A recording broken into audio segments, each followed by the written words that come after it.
Good evening, and thank you for joining us tonight. Former President Trump meeting with House Speaker Mike Johnson for the first time since Trump clinched the GOP nomination. The two discussing election integrity as well as other important issues facing the country. This at a crucial moment for Johnson's speakership. Joining us now live is NTD's White House correspondent Iris Tao. Good evening to you, Iris. What do we know about their meeting? Good evening to you, Tiff. So right now, former President Trump and House Speaker Mike Johnson have just wrapped up their press conference at Mar-a-Lago about election integrity. And former President Trump was calling on President Biden to, quote, close the border, while Speaker Johnson says that there could be concerns about hundreds of thousands of votes cast by illegal immigrants in this November election. Watch. Our country is like a dumping ground, and we're going to have it stopped.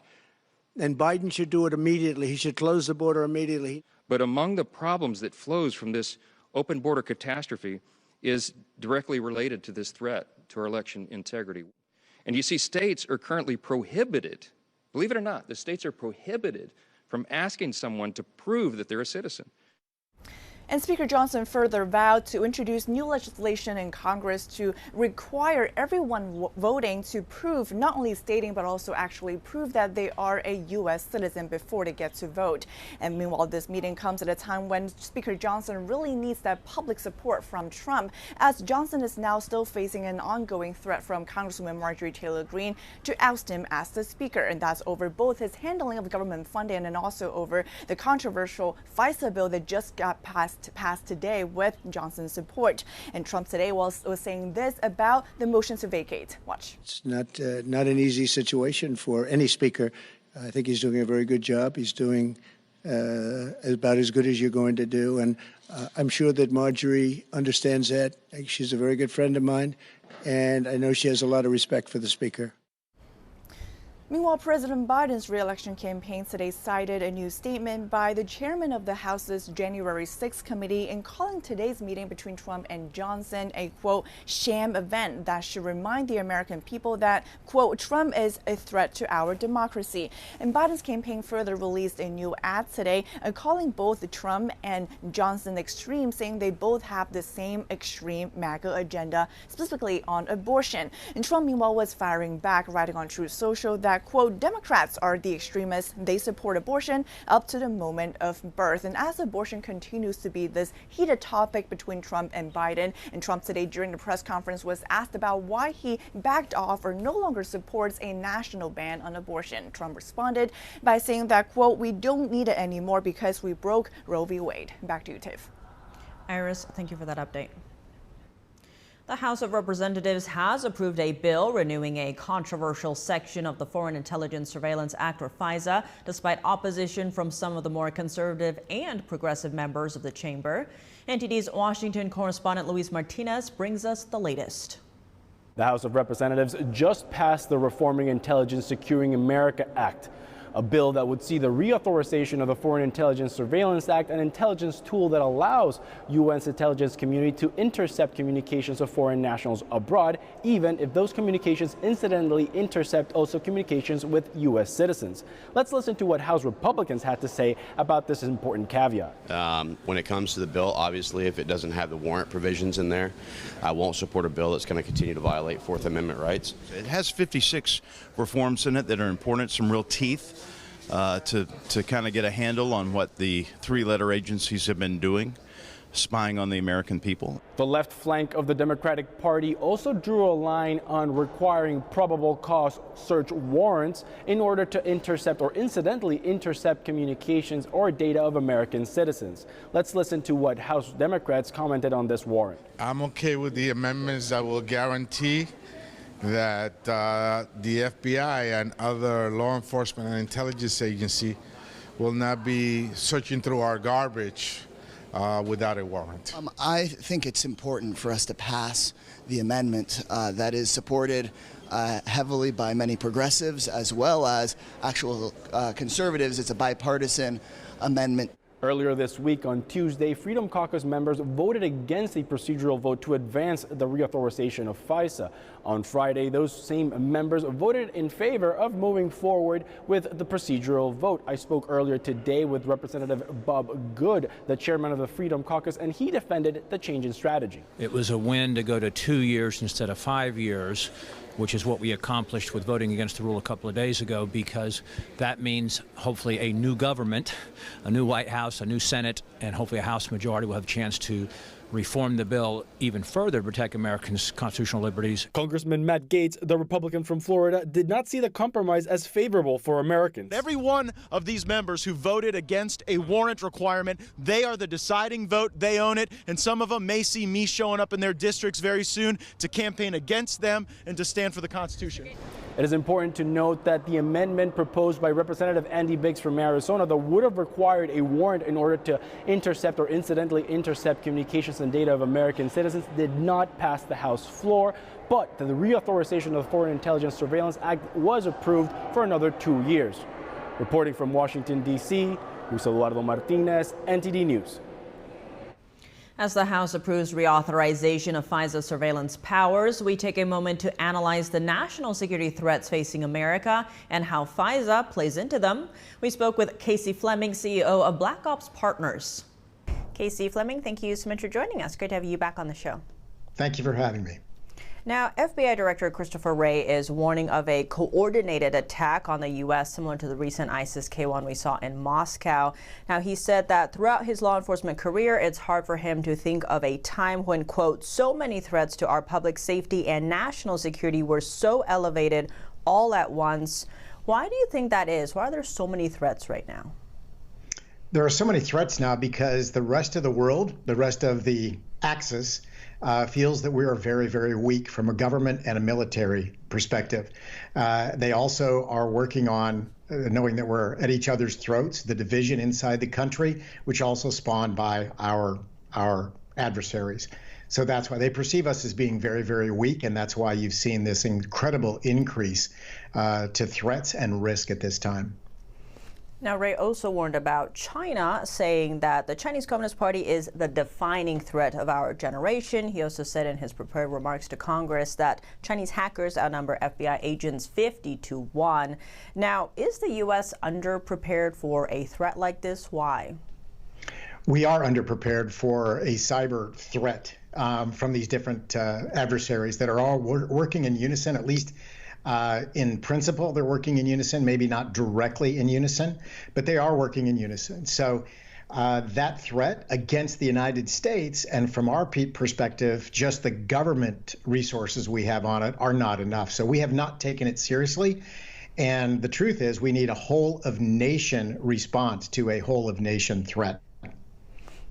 Now, also in the headlines this week is FISA Section 702. Christopher Wray is actually also urging Congress to reauthorize that, saying it would help to detect and counter these terror threats. Now, Section 702 has also come under fire from both parties. That's due to the warrantless searches on Americans or civil liberties at stake here. Now, what's your view of this section of FISA? Is it necessary to counter these threats? We've been in this space a very long time, and there's nobody who's a better supporter or proponent of 702 and privacy and rights. So that side of it. And having said that, we need to have our own privacy, but not in a time of war. And we are at war. It's unrestricted warfare. And so we're in a time of war. So you have to go back to the time of World War II and what that means as far as keeping people safe. And that comes with less privacy on our data because they're among us. So there's no bigger proponent, but there's also no better time and no more urgent time to have a 702. But it has to be managed. It has to be done in a way that it can be trusted by the citizens, but at the same time, government can use it to protect us. What does the U.S. need to do to counter all of these threats? The U.S. needs to, at this point in time, needs to understand our enemy and their strategy first and foremost. Second thing is we have to restrict and ban all foreign influence at all levels in our country, all levels of government, and even military and military suppliers. So it's that piece of it, and we need to warn the American people and train the American people of really what's coming after them in this overall strategy of unrestricted warfare. All those things combined, and then focus on a whole of nation response, because again, we are at war. That's really what needs to take place. On the note of the American people, how can Americans protect and prepare themselves for a potential cyber or terror attack without ending up in that fear-mongering, end-of-day state? What steps can Americans take? The steps Americans need to take, number one, is it's not fear-mongering anymore. You've had so much data to show you are at war, which is everything short of conventional war at this point. So understand that your data is being weaponized against you, social media is being weaponized against you, and understand that you are in charge of your family and your family's safety, and you have to take it as such. Social media cannot be trusted at this point. No social media. That's TikTok, that's Facebook, that's Instagram, it's no social media. It's been, even if it is American social media, it has been misappropriated, and it's been infiltrated and subverted. So all those things combined say that you need to stay educated on really what's going on today. And mainstream media is not going to cover it. You need to go to other sources to cover really what's going on. That's really where you've got to go. You can't, mainstream media, again, will not educate you where you need to be educated. Look outside of that, and actually look at mainstream media and what they're not telling you, and that's really what you need to know. Casey Fleming, thank you so much for your time. Thank you for having me. On Monday, April 15th, Donald Trump will be the first former American president to face a criminal trial. But before the trial begins, 12 seats must be filled by unbiased Manhattan residents. Our legal correspondent Arlene Richards tells us how the jury selection process works. Monday kicks off jury selection for the historic trial that is expected to last 6 weeks. The search begins at 9:30 a.m. for 12 fair and impartial jurors plus 6 alternates who will decide the fate of former President Donald Trump. Trump is the first former American president to face a criminal trial. He's accused of falsifying business records to cover up a payment made to a former adult film star with whom he allegedly had an affair to buy her silence during his 2016 presidential run. Trump has pleaded not guilty to the charges. Lawyers from both sides will help select the jurors. The judge typically asks the jurors, "Is there any reason you are unable to serve?" Usually, jurors must explain why they want to be excused. But for this trial, Judge Juan Merchan decided to skip that step to move the process along more quickly. People who don't want to serve get in a line and are immediately dismissed. Others who remain must complete a questionnaire and read their answers out loud. Lawyers can eliminate individuals for a particular reason called strike for cause, or for no reason at all called peremptory challenge. Potential jurors must answer 42 questions that cover topics such as occupation and education, to deeper questions like whether they can be fair and impartial, or if they ever attended rallies for or against Trump. Jurors will be subject to an intense media spotlight, including dozens of reporters packing the courtroom. Although jurors' names will not be released to the public, attorneys from both sides will know jurors' names and have the opportunity to search their social media accounts and voting histories. Attorneys will choose from a pool of several hundred people, a process that could take up to 2 weeks or until 18 impartial jurors are selected. Arlene Richards, NTD News. And be sure to stick around for the second half of the show. We'll have expert analysis on Trump's hush money trial and its impact on America. The Biden administration saying today it's forgiving another round of student loan debt to the tune of $7.4 billion. The move will impact some 277,000 borrowers. It's part of a program enacted by the White House to make it easier for some specific groups of borrowers, like public sector workers, to qualify for loan forgiveness. The program also includes a repayment plan that creates a shorter pathway to loan forgiveness for many low-income borrowers. Republicans have sharply criticized the program. They argue the president is transferring the cost of student loan debt to taxpayers who chose not to go to college or who already paid for it themselves.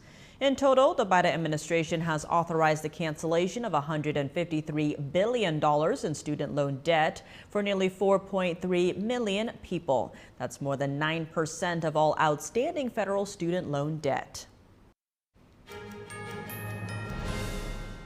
Welcome back. I'm Tiffany Meyer. We have some breaking news from Texas. One person was killed and 13 others injured when a man drove an 18-wheeler into an office building of the Texas Department of Public Safety, or DPS. The office issues driver's licenses. This happened in the rural town of Brenham, about 70 miles northwest of Houston. Local officials said they believe the crash was intentional. They identified the driver as 42-year-old Clennard Parker. He stole the truck and was fleeing, pursuing deputies at the time of the crash. Authorities said Parker was uninjured and taken into custody. He is facing multiple felony charges. Authorities added that Parker was denied his commercial driver's license at the Brenham's DPS office yesterday afternoon. Turning our attention now to the Middle East, where fears are growing of a wider regional war. Israel is preparing for a potential direct attack on its homeland by the Iranian regime. President Biden today said the attack could come, quote, sooner than later, and warned Iran not to carry out the attack. We are devoted to the defense of Israel. We will support Israel. We will help defend Israel, and Iran will not succeed. Thank you very much.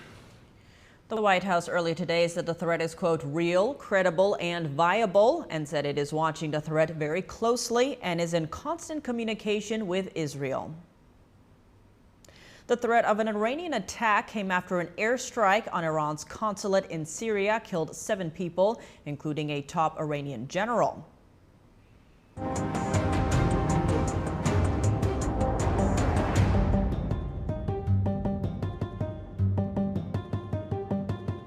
Israel's military has not claimed responsibility for the deadly strike, but said it is highly prepared for a range of scenarios if Iran retaliates. An attack from Iran's territory will be solid proof of Iran's intention to escalate in the Middle East and stop hiding behind its proxies. IDF spokesman Daniel Hagari said Israel has been attacked by Iranian proxies from nearby countries for weeks, most prominently by the Houthis of Yemen and Hezbollah in Lebanon. He said while Israel's defense systems intercept most of these threats, the country is still on high alert. Israel's defense minister Yoav Gallant said that an Iranian attack on Israel would warrant an appropriate response. In a meeting with Gallant, Secretary of Defense Lloyd Austin assured Israel they could count on full U.S. support to defend against Iranian attacks. Meanwhile, the U.S. said Thursday it had restricted its employees in Israel and their families from personal travel outside big cities. The U.S. Embassy released a security alert citing an abundance of caution, saying government personnel are authorized to travel only between Tel Aviv, Jerusalem, and Beersheba. In an effort to avoid escalation in the region, Secretary of State Antony Blinken on Thursday met with Turkish, Chinese, and Saudi Arabian foreign ministers. The White House, meanwhile, said they were in communication with Iran. We communicated to Iran that the U.S. had no involvement in the strike, as I just mentioned, that happened in Damascus, and we warned Iran not to use this attack as a pretext to escalate further in the region or attack U.S. facilities or personnel. At the same time, the White House affirmed the U.S.'s ironclad commitment to Israel's security. Israel's Prime Minister Benjamin Netanyahu made strong comments about Iranian and other possible threats.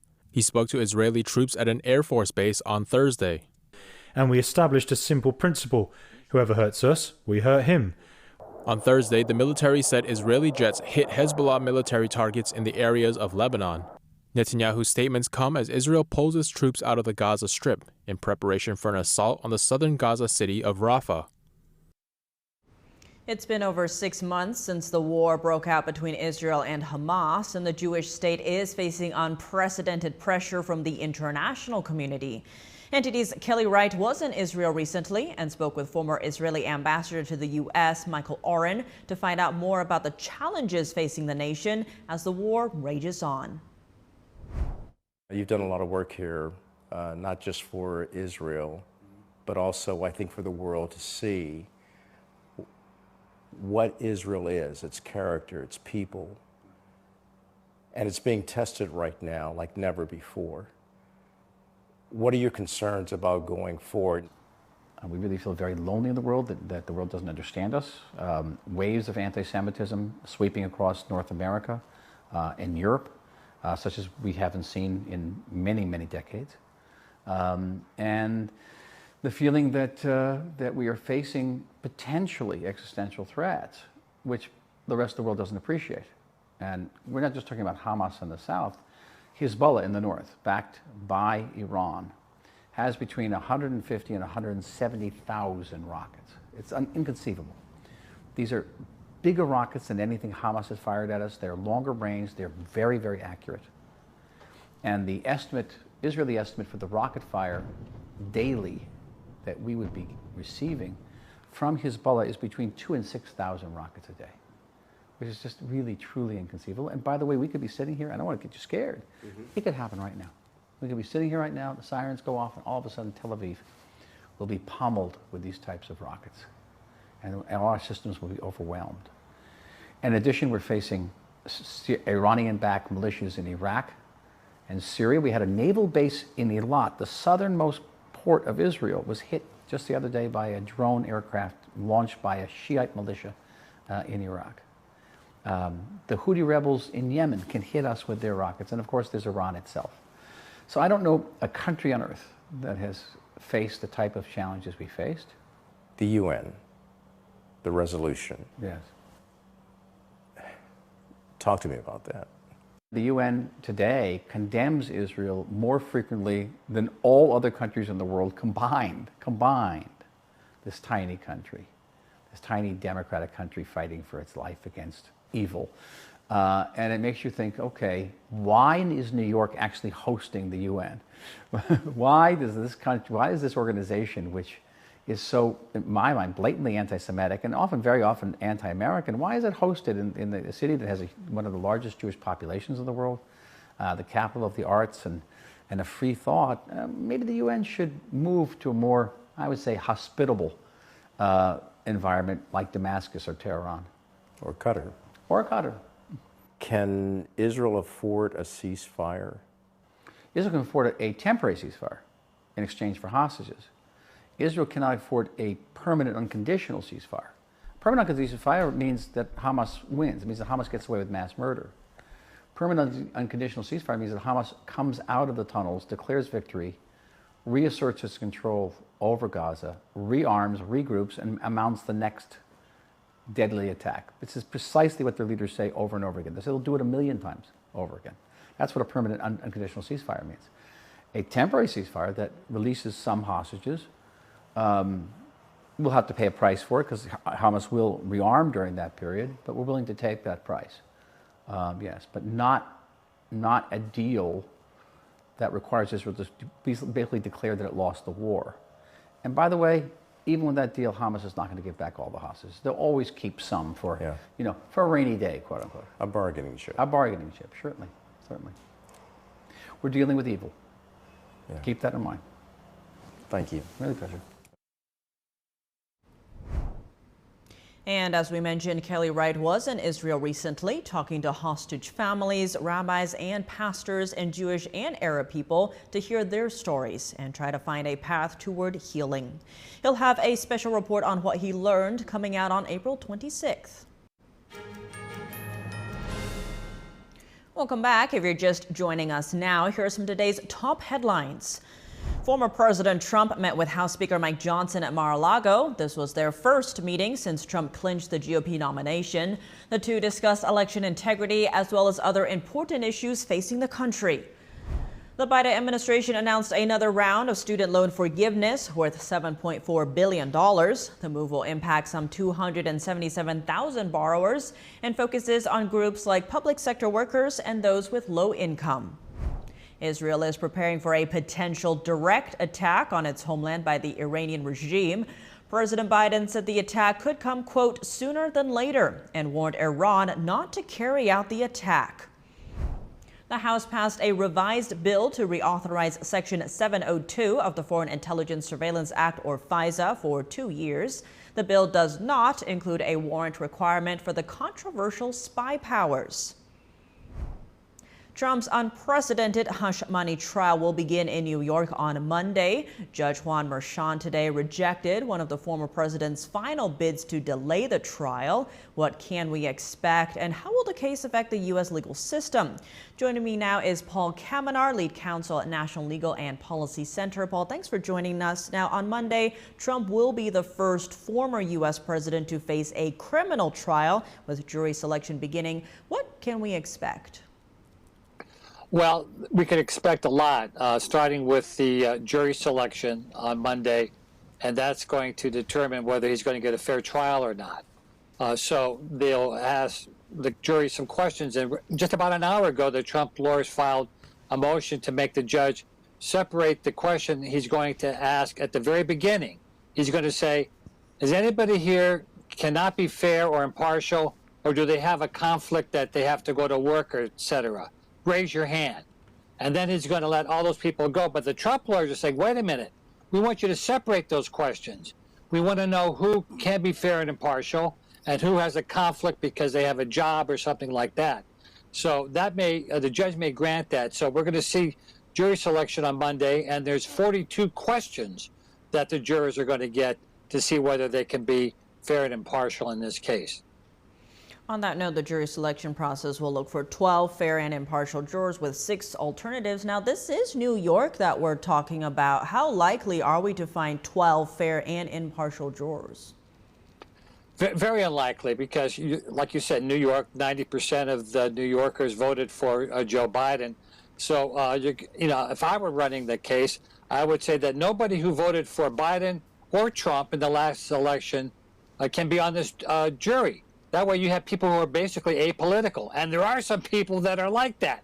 But unfortunately, you're going to get a heavy jury that favors the prosecution. But if he has one juror who's on his side, that becomes a hung jury. And then he's not found guilty. So that's still a possibility. On that note, Paul, how long do you see this trial going on for, from the jury selection to the end?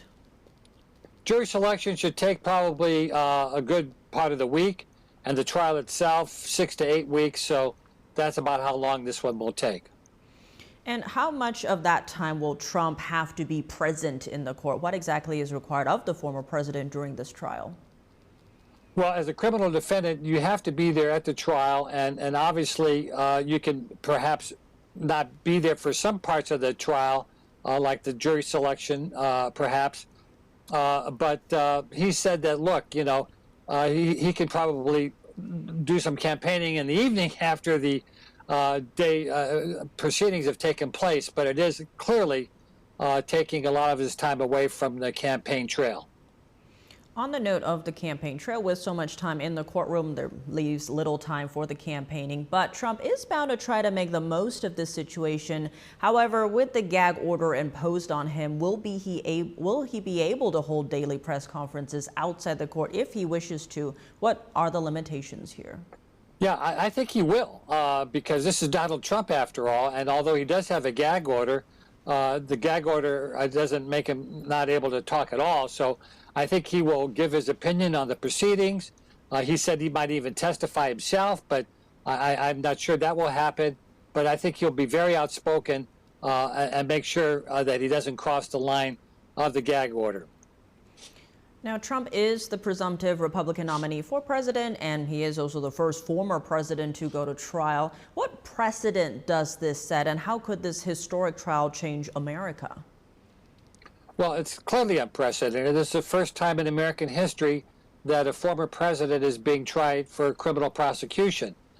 So this is setting a precedent. There's 3 other criminal proceedings that are still pending against Donald Trump. And this is basically showing that the American system, depending on how you look at it, that even former presidents can be prosecuted. But keep in mind, in about a week or so, the Supreme Court's going to hear the argument of whether Trump is immune from some of these federal prosecutions by Jack Smith. So that one will also decide for future actions, whether a former president can be hauled into a criminal court.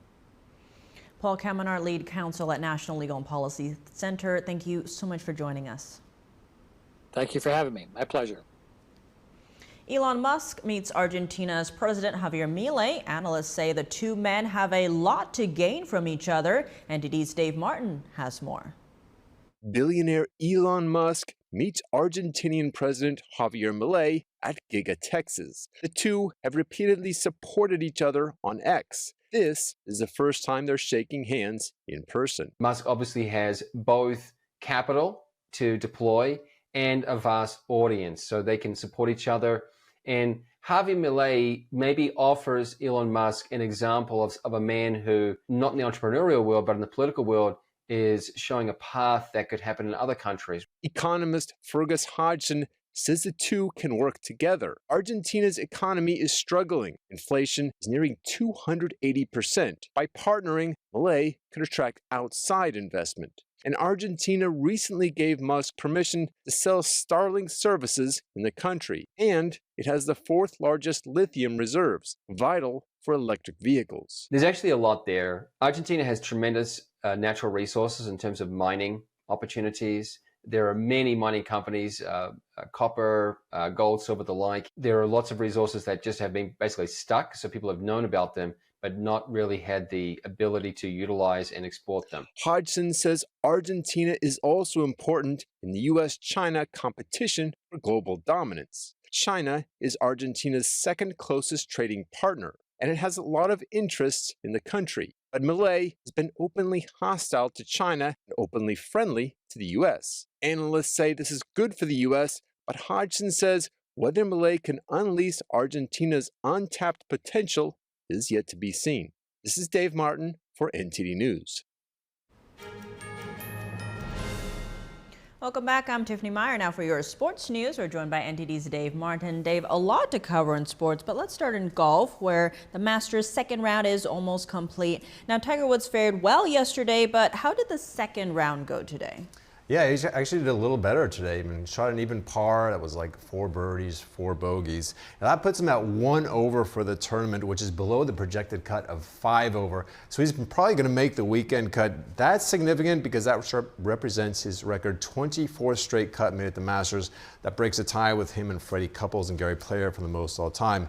Now, despite making the weekend cut, I mean, he's still 8 or 9 shots off the lead last I checked. So if he's going to have any chance at winning this thing, he's obviously going to have to pick up the pace this weekend. But at least he doesn't look like he's laboring walking around the course. I mean, that's been an issue ever since that car accident 3 years ago. I mean, he's had a number of surgeries on his leg and foot ever since.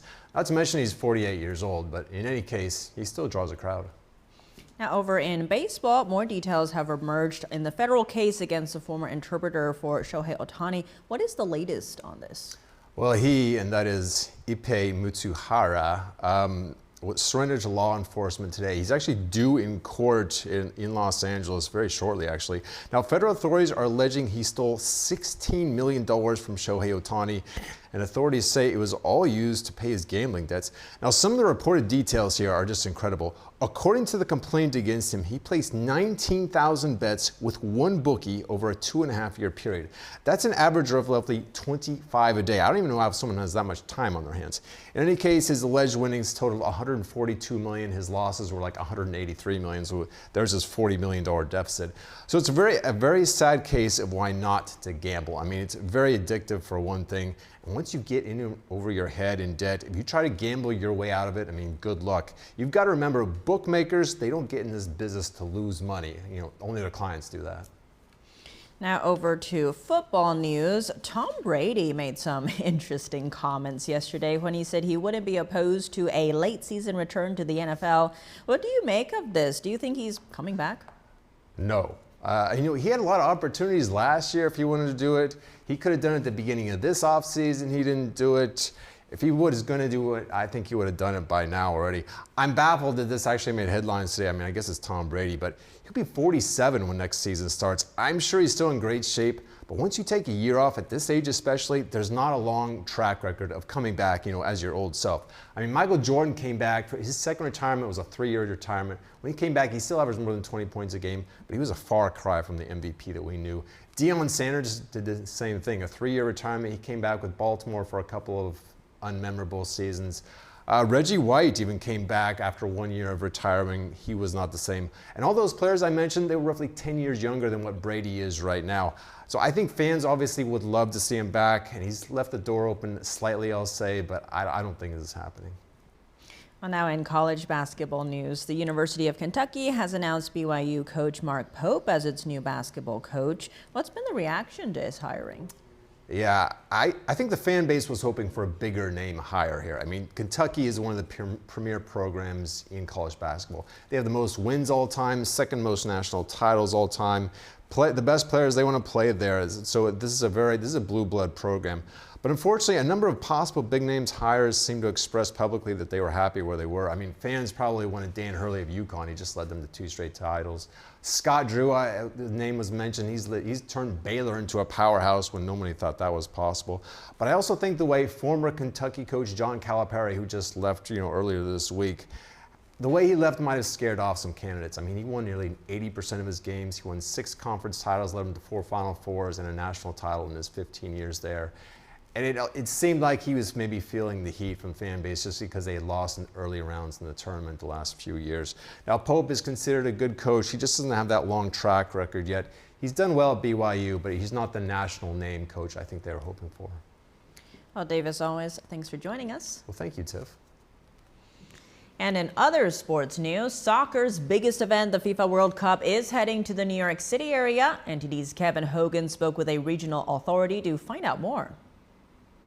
Get excited for the kickoff. The 2026 FIFA World Cup is sprinting to East Rutherford, New Jersey at the MetLife Stadium. The event's going to have a huge impact on the New York, New Jersey area, boosting its economy with the wave of tourists and affecting regional transportation systems that'll have to maneuver like a winger through a crowded defense. I'm going to pass this over to our playmaker, Judy Ross, who's the Senior Director of Operations at the Meadowlands Chamber of Commerce.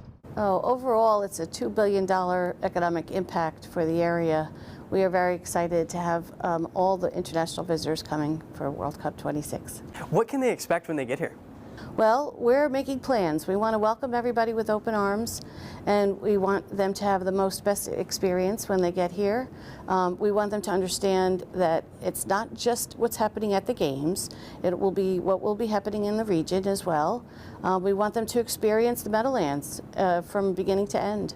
That's fascinating. And New York City Hall says that there's going to be about 1 million visitors coming, and half of them won't even be ticket holders. Do they have any way to enjoy the game if they're not going?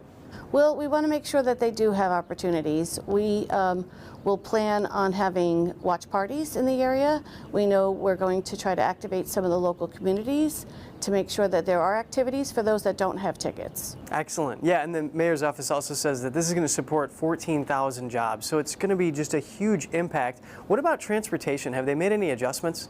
We recently spoke with New Jersey Transit, Kevin Corbett, the president and CEO of New Jersey Transit, and he did assure us they are making many changes, additions to routes. They're looking at their buses and the trains and making big enhancements to accommodate all the extra visitors that'll be here. A big series of games that are going on here, especially the final. What about the hotel industry? Are they going to be the ones that benefit the most from this? Well, I certainly hope so. Not only the hotels, the restaurants, even our attractions. People have downtime. We want them to visit all the attractions in the area. Certainly grab a great meal in one of our fancy restaurants and our casual restaurants as well. Sounds like fun. And Mayor Eric Adams, he says that this is a generation-defining moment. What is the historical significance of having the World Cup come here? Oh, it's so significant for our area. In addition to some of the larger events that we've had, this is going to be 10 times that. You know, we say it's Super Bowl on steroids because it's not just North America, it is the world. So we are going to be welcoming the world. Here's what these New Yorkers have to say. Well, it's going to be a good World Cup. You know, it's hopefully Mexico takes it. In terms of economy, in terms of finances, it will bring like a lot of revenue to the city or the state. So it's a great idea. I mean, there is going to be expenses and money coming in. It's not just only about money coming in, because there is also going to cost like police, right? Imagine how many police officers we will have to get involved in it. So they're going to be pulled off from the streets to kind of support the World Cup. And that's all for today's news. For round-the-clock coverage, visit us at ntd.com or download our NTD app. Thanks for tuning in. I'm Tiffany Meyer. Good night.